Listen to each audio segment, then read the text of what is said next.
অভিনয়টা যার পেশা, যার নেশা, যার ভালো লাগা, যার সব কিছু, সেরকমই একজন অভিনেত্রী, পরিচালক, নাট্যকর্মী, তাকে আজ পেয়েছি ইউথ আড্ডায় দুই হুজুরের গপ্পতে। তূর্ণা দাস। তূর্ণা, স্বাগত স্টুডিওতে।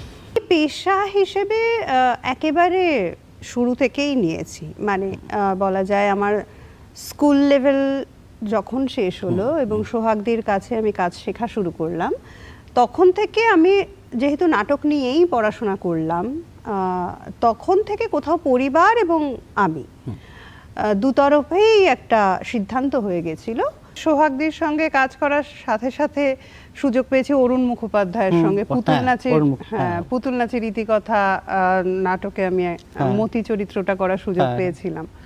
তারপরে সুমন মুখোপাধ্যায়ের সঙ্গে বিসর্জনে অপর্ণা করেছিলাম, এবং শূন্য শুধু শূন্য নয় বলে একটি নাটক শরদিন্দু বন্দ্যোপাধ্যায়ের, সেই নাটকটাতে সুযোগ পেয়েছি, এবং উষা গাঙ্গুলির সঙ্গে চণ্ডালিকাতে প্রকৃতি চরিত্রটি করেছিলাম। তৃপ্তি মিত্রের 100 বছর, তৃপ্তি মিত্রের একটি প্রখ্যাত নাটক ছিল অপরাজিতা।